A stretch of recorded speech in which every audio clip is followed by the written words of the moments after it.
ahead at half-time. As you see, the players are ready. The referee, Ben Thaler, blows the whistle. Chad Randall kicks it.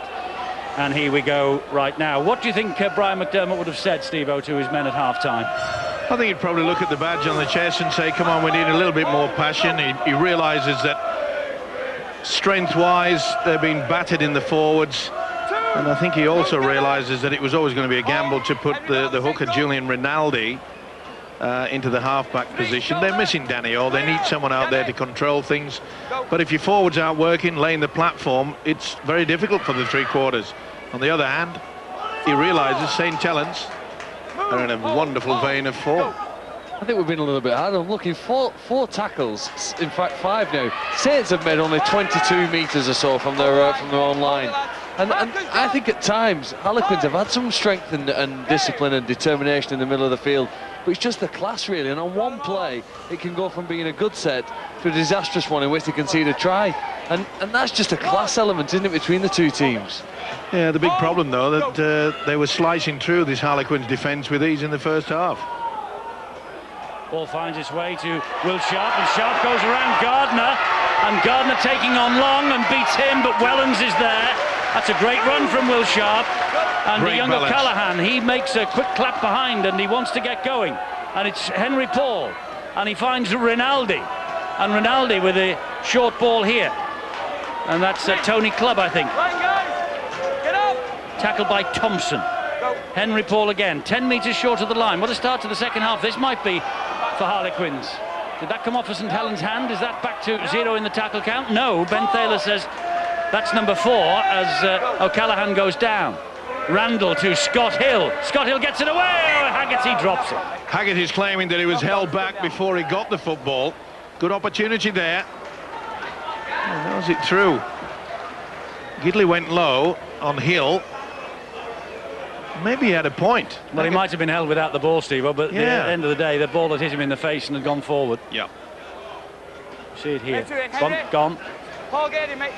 Tackle made. Well, it was all over the back of him, wasn't he, Sean Long? Good start, though, to the second half by Harlequins, Tony. Well, I think the answer to your question has been in the actions there. It's been a very similar start. We see the injured players out there can't do much about it, the guys in the grandstand, but the guys on the field can, and they've come out and played a similar style that they opened the first half. So what I think Brian McDermott said is, hey, listen, that was working, but when the scoreboard went against you, you clammed up, you went one out, you went away from game plan. Now let's get back out, not die wondering, and do what we practiced all week, but make the passes stick. So the pressure's now back on St Helens if Quins can keep delivering that. Another good set of 6 defensively from Harlequins here. 4 tackles gone, still midway inside their own half, the Saints. That's the end of this set of 6. The kick will come here now as Clough gets to his feet. Price dummy half. Here's Long. Doesn't go for the 40-20, goes straight down the middle.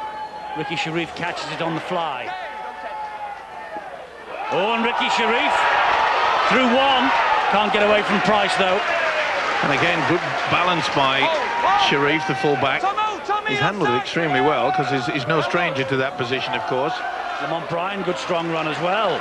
It's a much more spirited effort from the London outfit. Scott Hill takes tackle number 3 from Paul Clough. Randall, Henry Paul. Gratian is on his shoulder. Gratian can't get away from Long. Down he goes. Long does that to so many players. He just lines them up and then slides his arm down their legs and keeps hold of the ankle. Scott Hill, wide, Purdom, Rob Purdom gets the ball away to Hill. 4 there to halt Scott Hill. On the last tackle, though, look where Harlequins are. A plunge for the line, a try maybe. A try maybe. It's going to go upstairs to the video referee. It looks short. No, it's not going upstairs to the video referee, it's the turnover. Yeah, it just got short there. It was Tony Clubb, I think, diving for the line, wasn't it? And Paul Wellens is barking some instructions out to his defenders. That was really great build-up. Rob Purdom would have lifted the coaches. There was a anticipation of getting back into this game. Beautiful pass from Purdom. He gives 100%, you know, every time he goes out in the field of play. Well, it's a big set of 6, this, for Harlequins now. So close. And as you say that, it was close, wasn't it? That was within a whisker. As you say that, Steve, as Purdom is struggling out on the right side in offloading that, I think it might have been an ankle twist. He's really limping heavily. He's waiting out on the wing. The physio's in his ear out there. This is how close it went. Wellens got the knee right underneath. That looks forward out there, but Willie Talau is not hanging around to debate the issue. Sean Long was tackled without the ball. Here is Roby. Roby gets it away to Wellens. Wellens is surrounded by Harlequins jerseys, has to take the tackle. Big collision in downfield. Sean Long's injured, he's limping back. Here meanwhile is Thompson. That's the last. Well, Long might have been taken out, but more trouble in that particular collision for Purdom as he tries to get back in defence here. And Gardner gets over in the corner. That's the difference. That's the difference between St Helens and Harlequins tonight. They go from one end of the field to the other, Harlequins, and they're just held up short. And the leading try scorer in Super League registers number 20, because in their next set of 6, St Helens sweep from one end of the field to the other. There's a right melee and a collision in midfield, but the ball keeps on moving, and in the end Gardner gets over in the corner. He's now clear leader at the top of the Super League top try chart. Adi Gardner, the St Helens winger. They do it all the time, don't they, St Helens? They start that attack from way down in their own quarter, and Talau, the sheer strength, bang, went through, got battled, and they had time. A lot of people thought that was a forward pass from Roby, but it wasn't. Did Wellens, and they just link. They got the Harlequins defence in all sorts of trouble. Some were going up, others were singing back, and Gardner won't get an easier one than that today. Nice hands from Matt Gidley, as we've seen throughout this season. The Gidley-Gardner combination has been red hot. We've called it St Helens G-Force many times in the past. Long to try and add the extras, no problems. And St Helens are 28 points to 0 up. They are 4 points on the scoreboard tonight, away from the summit of the Engage Super League. This is the end of the move, Steve-O, but I'm not so sure where it began, whether there was not a forward pass wide to Willie Talau. On a couple of occasions it could have been, even the final one.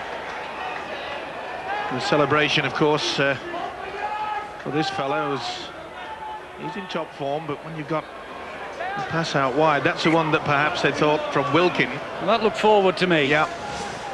But it didn't look forward to the touch judge or the man in the middle. They haven't had the rub of the green, I must say that. But it's just the size and the power. Nice play, though, by Wilkin. Well, it was great hands, but it was a yard forward. Looked at 2 yards. I'd like to buy a carpet off you, Tony, but I know what you're saying. But it's all a matter of opinion, isn't it? And in the opinion of the referee and touch judge, it was a legal pass. Well, playing with a lot of confidence, St Helens. Remember, they need 32 points clear to go to the top of the table. Last tackle, though, for them here. They're on halfway. Long pumps it down the middle. And that will skip its way over the dead ball line. News from Bill. Eddie, if you wanted a rugby league masterclass, there are a few better sides to look at than St Helens. And there's a group of fledgling rugby league players here this evening in the crowd. There they are, the yellow-shirted Northampton Knights youngsters, and only their second season in the summer conference. They've come to have a look at St Helens, and they're seeing St Helens at their very best, and they'll go away having seen some of the best players in the world turning on a great display here tonight. Indeed so. And here is Scott Hill, and this now is John Gratian. Back to Hill, back then to Sharp, who's looked promising, hasn't he, Will Sharp, every time we've seen him this year, certainly against Leeds a couple of weeks ago. Hill with a kick over there. That's a kick that just eludes Francis Melly, finds touch over on that far side. He's disappointed as the Australian as well. He wanted a little bit more depth than this. Nothing that Melly could do about it. As we said earlier in the first half, that the quality sometimes comes to the surface, other times he just gets lost. Well, St Helens under Daniel Anderson have climbed from 7th after 10 rounds and 5 defeats from those opening 10 to 2nd and 4 points away from top. They are still in the hunt to make it 4 table-topping seasons under the departing Anderson. That is consistency, isn't it? That really is. And to think that some people questioned and thought it would be the demise of Saints when Ian Millward left, they just seem to have got better and better. You've got to, Eamon McManus, the chairman, was just so strong in that period for the club, making all the good decisions. What he understood was the right decision for the club. Graham to his feet and plays the ball to Kieran Cunningham. And Cunningham finds Leon Price. Leon Price steps out of the challenges. Oh, he should have passed it to Well. Oh, maybe he doesn't need to. He'll pass it to Gardner instead. You say he should have passed it to Wellens. He would have been over under the sticks. Well, that's the last tackle. If there wasn't enough trouble there for the Harlequins, who does he bring on but this fella, Kieran Cunningham? And Clough. That's the last he's lost the ball for. That'll be the turnover. Well, the top of the table was absolutely calling them then. Sheer quality yet again. I'm with you. Wellens threw the arms up and say, oh, come on, Leon.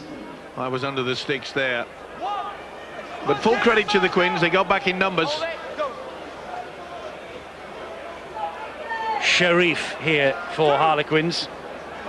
He's missed the last 3 matches, Ricky Sharif, but returns to the side tonight. And it's sod's law that he returns and a couple of others just have to drop out because of injury. Now you see here, Eddie, the lack of sheer power in the forwards for the Harlequins is missing. And that's why they're being forced to try to get it out wide early in the tackle count, deep in their own half. Kyle Eastman has entered the fray for St Helens. An exciting youngster, yet another one. There are 3 exciting youngsters at Widnes Vikings on loan at the moment from St Helens, and Kyle Eastman, another that they have high hopes of, and here he is. Got a great step, this fella.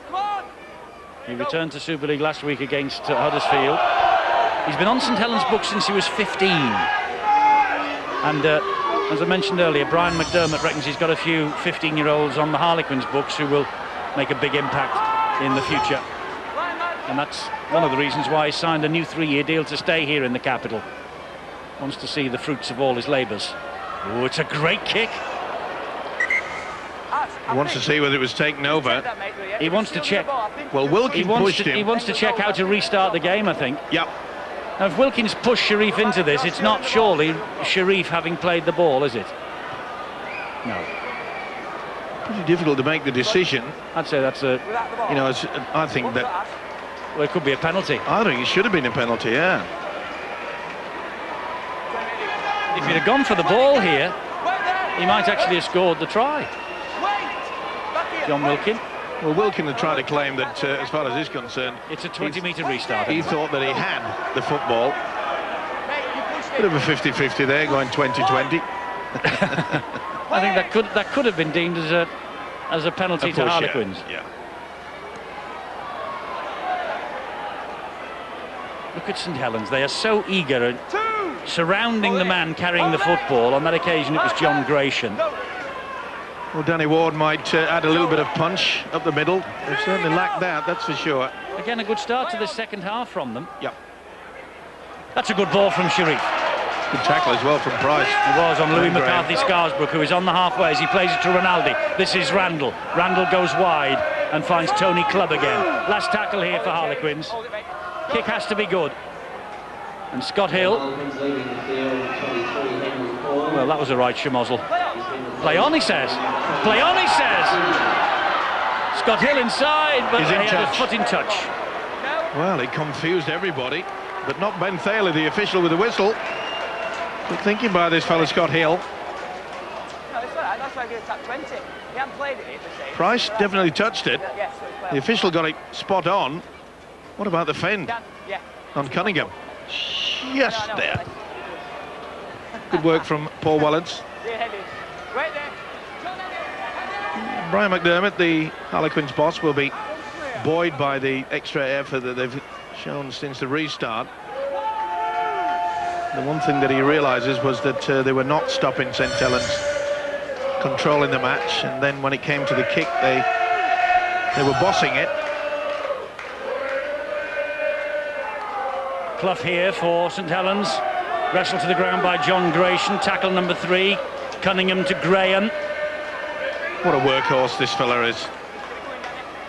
They talk about St Helens over the years. They've brought some wonderful stars from overseas, but when you start picking guys from Liverpool in the soccer regions and then turning them into blockbusters, and that's what he is, you know, James Graham. Remember the start of the season, Eddie, when St Helens had so many injuries to their forwards? This guy was taking it all on his shoulders and playing virtually the full 80 minutes. Great effort. Yes, James Graham, and since Jason Kalis has left the scene, the likes of Bryn Hargreaves and Paul Clough have all stepped up to the plate, and Mauri Farsavalu, to be fair. There's a mistake from Harlequins. No real pressure on Lamont Bryan. A look of concern on Lamont's face. 20 years of age. He's done well in the reserve championship this year. This is Gidley, and St Helens looking for the try that would take them to the top of the table. Now watch how Saints will set up for this. Clough will drive it in.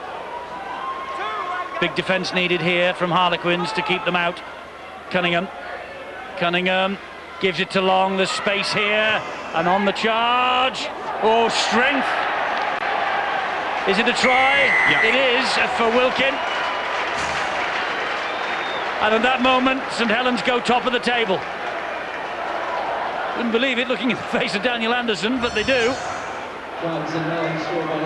Great strength from Wilkin on the run.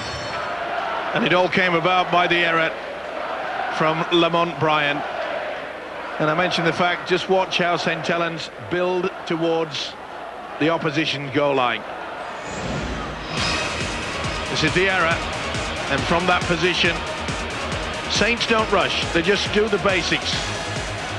And when they get close, the sheer power of Wilkin just takes him over. Fantastic strength. Yeah. Anybody watching out there, young kids who want to play this wonderful game, that's how you come onto the ball, full speed. Look at the physique on this fella. It doesn't come about overnight, it's long, hard work in the gymnasium. And of course on the training paddock, and surely this will be an easy one for Mr. Long. 32-0 it is, this for 34-0. And mission accomplished for St Helens so far. If it stays like this, they will be top at the end of this match. Wilkin with the try. He got a try as a substitute for England last week. Look at the power here from Wilkin. It's all about coming at the right time. And if the defence is off balance, they were never going to stop him. John Wilkin probably plays in one of the most competitive positions for England's selection in the World Cup. In the back row, he is one of several players who will be vying for the 3 jerseys to start against Papua New Guinea in that game. I think Rob Purdom is another player. He's playing right centre tonight for Harlequins. I think he's another player with the potential to appear in the back row for England during the World Cup. And there are several others. So I think Wilkin, having experienced international rugby league last weekend, wants to push on and play at the highest possible level week in, week out, to guarantee a seat on that plane. You can be pretty sure that Daniel Anderson, the Saints boss, will have get the message out. Okay, we are now at the top of the table. Oh, what a pass from Wilkin to Cunningham. And Cunningham was like a tank. He finds young Kyle Eastman. And Kyle Eastman goes over in the corner, but is it a try? Pretty close. Ashley Klein, the video referee, is called into action for the first time tonight to decide whether this is a legal try or not. Watch for the left leg. Did he touch the whitewash? Also beautiful offload from Wilkin, and the power again He's had a wonderful season as well, and Kieran Cunningham. Was there obstruction there by Sean Long in back play? They're just checking on that as well as the grounding. Watch Long behind Leon Price. No, there was no way in the world he could have got anywhere near him. You've got to take into account that. Now he's okay there, and he's okay. No try. No try to be given. Look at the tackle. That's a player who you might want to think, I want him in my squad if I'm going to the World Cup. This game's long gone at 34 points, but he hasn't given up. I'm with you, Phil. Purdom is the man who made it. Rob Purdom would do a great job down there. This will be confirmation of no try, surely. Yes, it is. Well, Kyle Eastman, he has made a couple of impressive appearances in Super League, and this was so nearly another, just the toe of his boot, forced over the whitewash by a great tackle from Rob Purdom. And that, you can't buy that enthusiasm, Tony, with the scoreline against you, 34-0. Purdom comes up with a great tackle to save another 4 points. No, you can't buy it, but you've got to appreciate it. You've got to, you're making all the right comments inside of that there. That's the sort of stuff that gets you on the plane, doing those things. They're the things that Tony Smith is looking for, those efforts to make sure that the character is inside the team. And while you're talking about the back row, which is going to be a massively important part for the England side in the World Cup, there will be 4 spots inside of the squad for that, I think, because they all need a rotation. They're going to have so much work to do. So it leaves it open for all these guys to be on the actual trip. And versatility helps too, Purdom playing in the centre. And I think that Tony Smith has made it quite clear since he took on the job of the national coach that anyone that does perform, irrespective of what position, what team that you're playing for, he'll give them a chance. Leon Price dummy half, and here's Paul Wellens. Wellens can't get away from Louis McCarthy-Scarsbrook. A collision then with Henry Paul in the bargain. Graham, short ball to Gardner, takes it up the middle. Well, there was some very disappointed fans and players up Leeds way because, as Eddie mentioned earlier, at this point in time, they are top of the table. And if only Rob Burrows' kick would have just drifted a foot to the right, they would be still up there. What a game that was last night. And you can't really point a finger at Rob Burrow because it was we were talking about it with Tony Ray before the match, weren't we, Tony? And it was a clean shot from Rob Burrow. And you can't ask for any more than that from a stand-in kicker. Oh, absolutely. When it's a pressure kick like that, I always believe, it was a 40 of a metre out challenge there. If he scuffs it or hooks it madly to the right, but he hit it sweet, he hit it straight, he handled the pressure. It was just that little margin of accuracy that just went off to the side. So no heads down from Burrow. He'll probably get it right next time because of the way he kicked that one. Absolutely. Good take as well there by the centre, Will Sharp, under a lot of pressure. Oh, they can do without that. Leon Price's hand snaked out. Here is Eastman! He won't be denied this time. That's a try for Kyle Eastman, denied by the video referee a minute or two ago. It was Leon Price's hand that snaked out and won that ball back for St Helens, just flicked it back, and then the cavalry arrived and it eventually found its way to Eastman.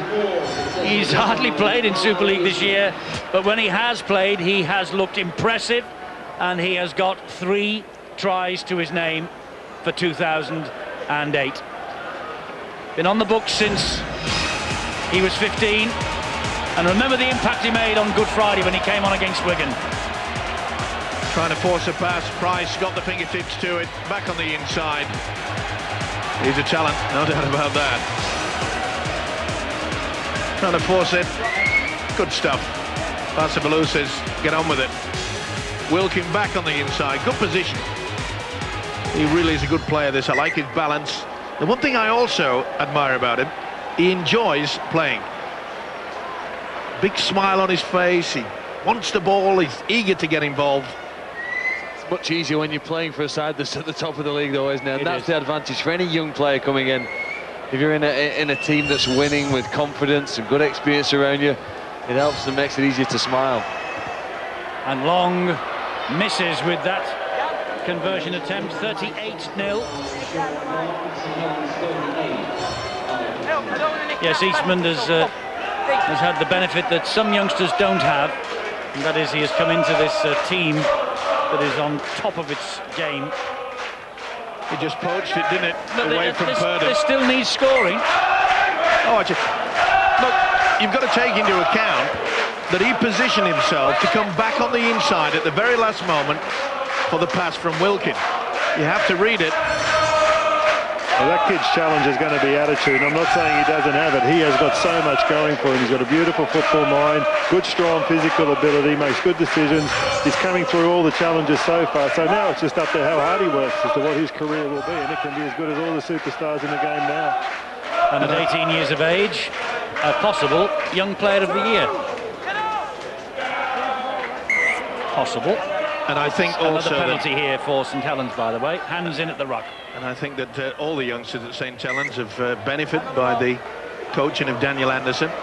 I'm sure that that will continue when Mick Potter takes the reins next season.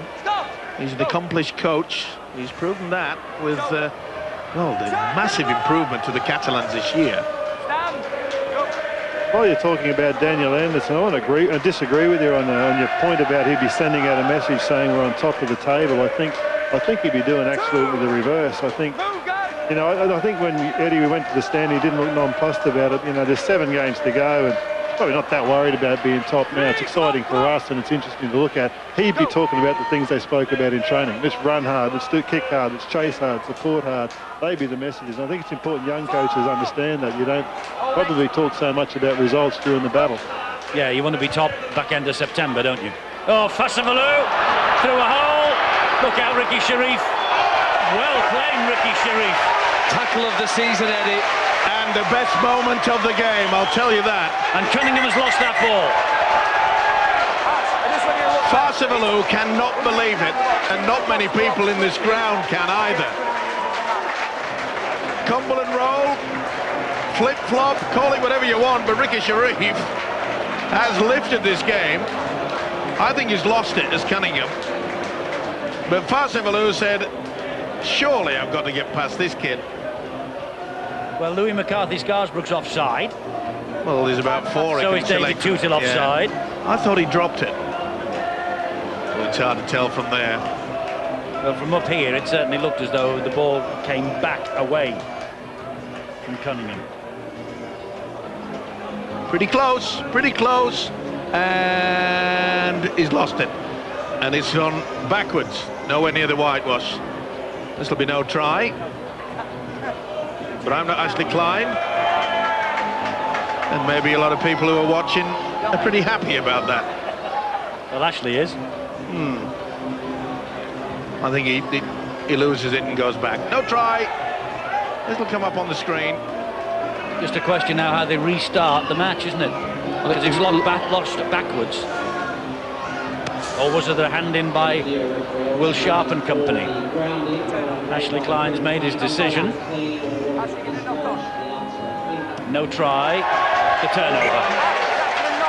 Players knew that, they were ready. Is that the knock-off? Right, just wait there, wait. He's deemed it to be a knock-on by Kieran Cunningham. Well, lost control of it.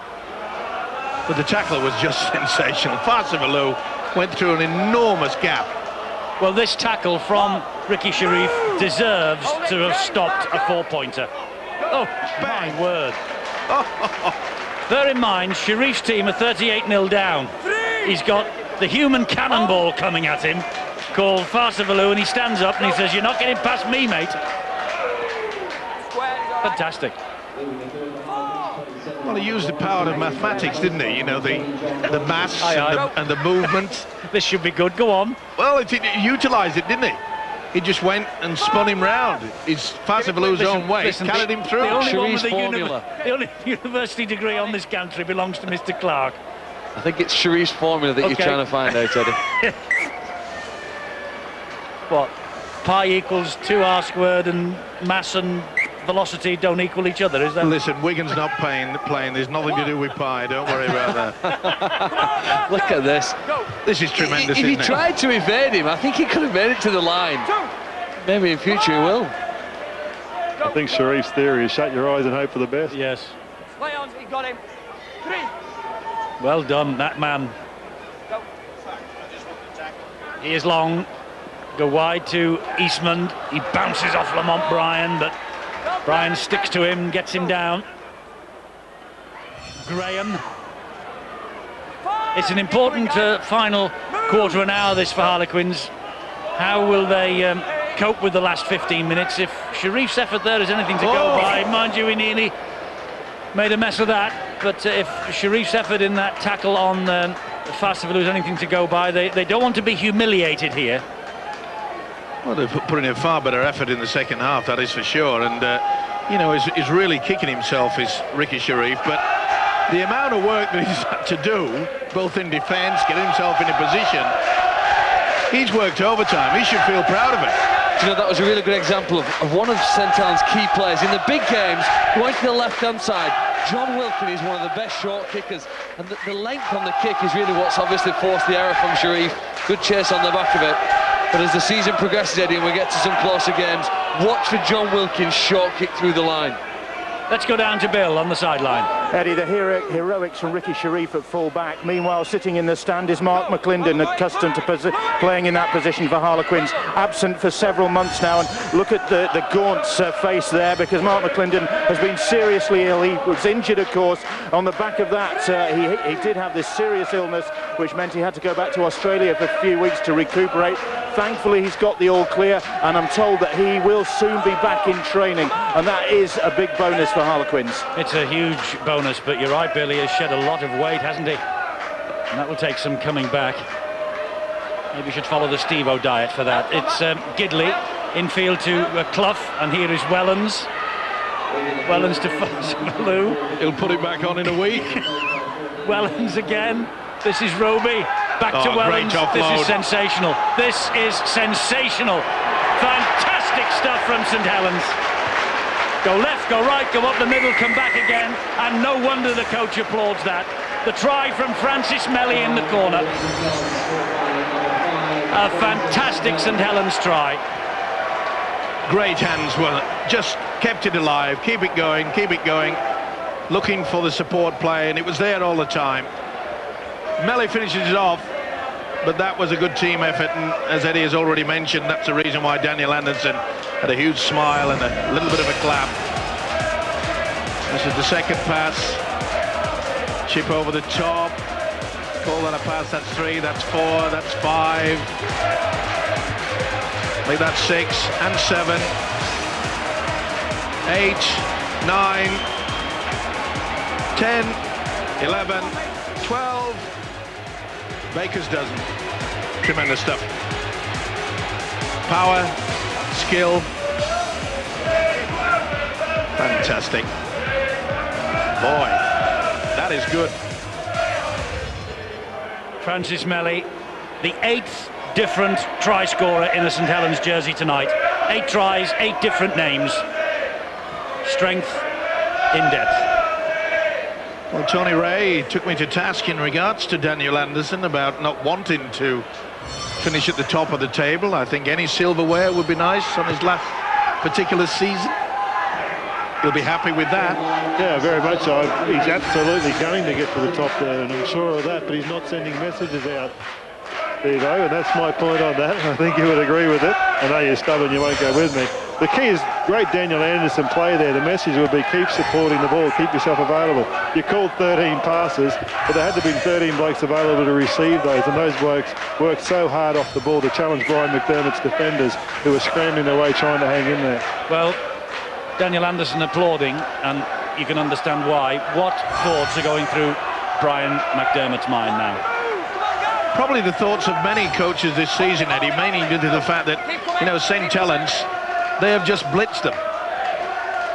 I'm glad we don't play St Helens every week, it's probably the second thought, although they do have to play them once more, don't they? They're in a game. Or do they have Catalan, Castleford and Bradford in the next 3 matches?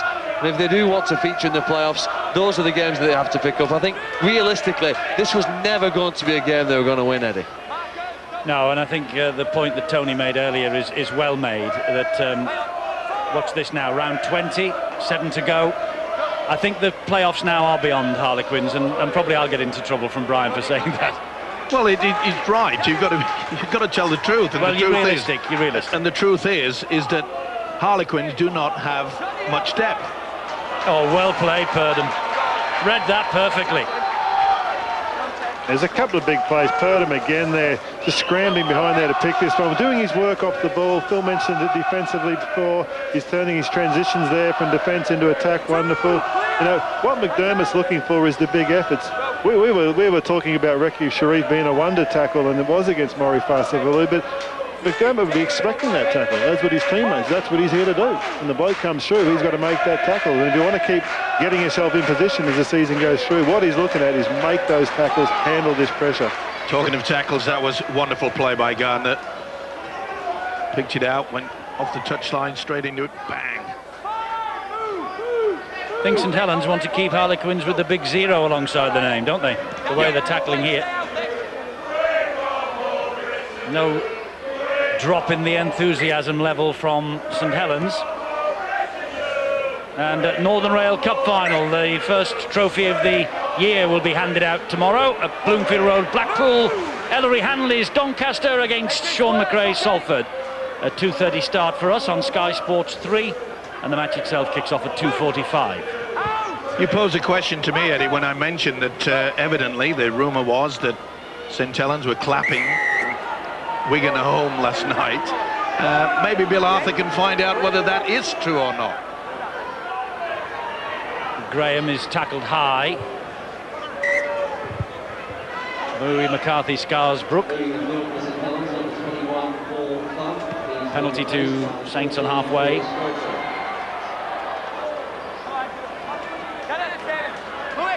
46-16, Saints won last Sunday with 6 England stars backing up. Only Leon Price took the option of a rest. They've averaged more than 45 points a game in the last 4 against Hulkinson Rovers, Bradford, Leeds and Huddersfield. 23 tries scored in the process. Another 8 here tonight and 42 more points, and they're looking for a couple more here. It's been one-way traffic really, apart from the first few minutes of each half. Gidley, that trademark pass to Gardner. There's a big problem. I think it's Scott Hill down flat out in the back.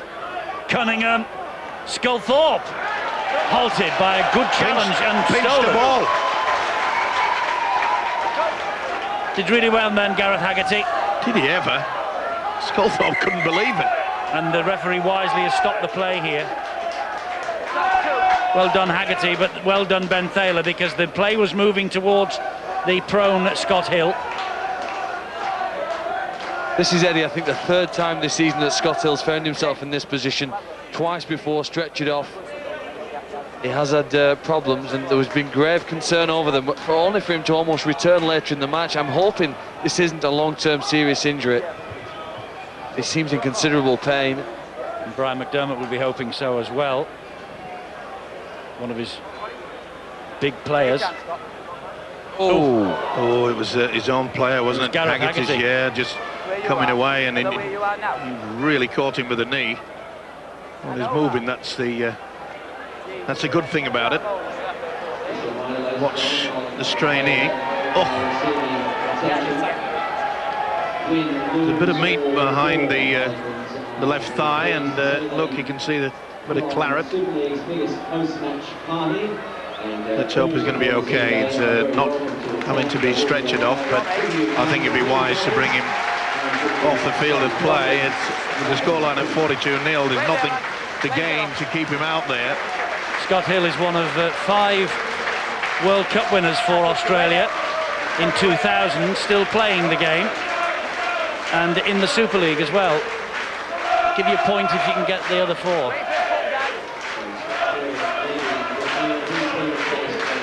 I'm not going to tell you, by the way, because I've not got a note of it, but I know from something we read about last week that there are 5 others knocking about. Would Gidley be one? Matt Gidley's another, yes. There we are, you've got Trent Barrett another. Well done, Tony. It's 2 points for Australia.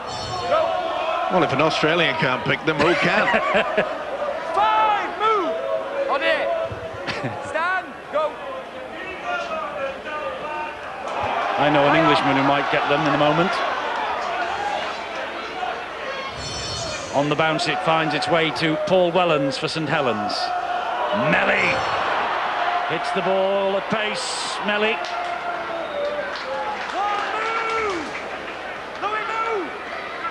Jason Croker is another. By the way, here is Price. We've just got one more to get.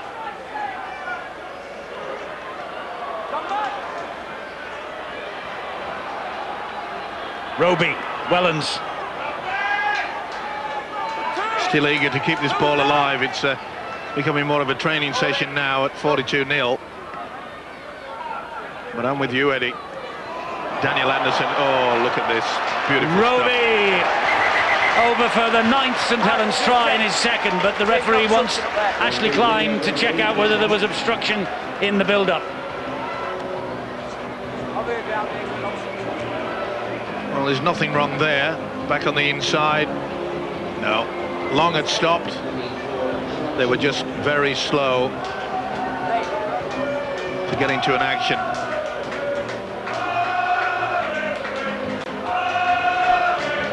No way in the world you can say that, sadly. This will be given. Roby thinks he scored the second try. Aviv's for himself, and so too does Ashley Klein. The 9th in total. And the first time that we have had a double try scorer tonight in the shape of James Roby. His 130th appearance for the club. One of the stars for England last Friday, and then a sub and a try against Huddersfield last week. Good build-up yet again. Step on the inside. That's a planned move. Roby knew exactly that Sean Long was going to step back on the inside. Up you go. Run straight at the angle. Carthy Scarsbrook said that he was hindered, but I'm afraid the second rower, Carthy Scarsbrook, wasn't moving. He was just stood there. Roby's got a shiner for his trouble today. He's got 2 tries though, and St Helens are sitting pretty at the top of the table. Long lining up this kick. He's kicked it. There's the extras. 48 points to 0. Roby with the try, Long with the goal. And the pain continues for the Leeds outfit. Set move. He knew it. He must be very tired, the fullback Ricky Sharif. The amount of work that this St Helens outfit has forced him to do. He'll be very, very pleased when the final hooter goes. OK, we asked Bill to find out whether St Helens really were cheering Wigan on against Leeds last night.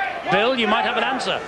Eddie, despite intensive inquiries here on the sidelines, I've been unable to find anybody in the St Helens camp who is willing to admit that they were actually cheering Wigan on last night. They were, of course, down in the London area at their hotel. They did find somewhere to watch the game, and they said it was a very entertaining game and they thoroughly enjoyed the outcome of it. And that's about as far as it goes. Incidentally, Eddie, I noticed that your favourite band, Iron Maiden, are performing just across the road here at Twickenham tonight in front of about 50,000 people. And it comes to mind one of their all-time great songs, Take Your Daughter to the Slaughter. They could have just come across the road. Yeah, I'm glad they've kept the noise down. Oh, what a pass from Leon Price. 50 points for St Helens, courtesy of James Graham. Well, they're enjoying it. It has been a show from St Helens tonight, but the Harlequins supporters will not be enjoying this. The Leeds supporters will not be enjoying it. But boy, the pass from Leon Price was worth the admission money alone. Graham with the try. And it was Leon Price that just completely cut Harlequins apart in the opening 20 minutes. And he's appeared out of nowhere yet again. But the power and the sight of the big man Cunningham coming through. Price linked in. Oh, he's still got it. He still has it. And so has Graham. He deserves a try. He's done all the hard work, taking the ball time and time up, but this fella has been class. Sheer class.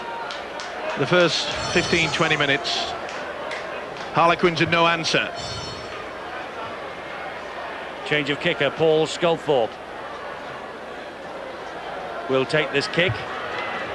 And Wiley lines this up, by the way, the answer to the quiz. Scott Hill, Trent Barrett, Matt Gidley, Jason Croker. 2 more points for St Helens, and Mick Vella are the 5 World Cup winners for Australia in 2000, still knocking around the Super League in 2008. 54 points to 0. James Graham, wonder if he will be a World Cup winner for England in 2008. Well, they have the enthusiasm, they have the passion. And Daniel Anderson has not got an earpiece listening to us. He's not nodding in agreement that England could win the World Cup. He has the beauty though here now, Eddie, in the remaining seconds of this match, to play a few different scenarios. Sean Long came off just a few minutes ago. Kyle Eastman has moved into the scrum half position, because it's unfeasible to think that Saints will go the remainder of the season without some injuries. He needs to practice and prepare for those situations should they occur.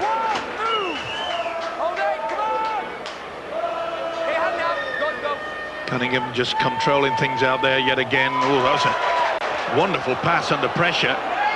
There's Roby. Talau, not tackled, now he is. Melly, Graham, 54-0. We've seen Leeds win here 60 points to 0 in the past. What a ball that was under pressure. Sensational. Gidley finds touch with the ball out the back. They were disappointed. It was going downhill, but how many times has he done this year with the flick pass? At 54-0, you can afford to be doing things like that. Well, the Harlequin fans here are still trying to lift their side. They've been totally blitzed against an outfit that have been on top form for several weeks. Yes, this is 10 Super League wins in a row, 13 in all competitions for St Helens. A difficult night for Brian McDermott. His young team systematically taken apart. But his enthusiasm for the cause is undiminished. I can tell you that. The key now is the response to days like this. Their response has got to come in a good opportunity for them to go down to Perpignan, get together, play against a team in very good form, obviously, in the Catalan Dragons. But that's exactly the challenge you want when you've been beaten by this team. You want to go up against another good one and regroup, because they are capable. They really are. They are. Louis McCarthy, Scarsbrook. Last tackle here for Harlequins. Can they get some consolation? Henry Paul. No, Clubb is halt. Oh no, he's not. Yes, he is. I was going to say he's halted by Cunningham. He was on his back. He flicked the ball away, but it's the turnover. And Daniel Anderson and Chairman Eamon McManus shake hands. Well done, coach. 54-0. It doesn't come any more emphatic than that. And it could have been more. Harlequin's agony is over. St Helens have won. Leon Price, a sensational match for him and a wonderful performance from Daniel Anderson's team.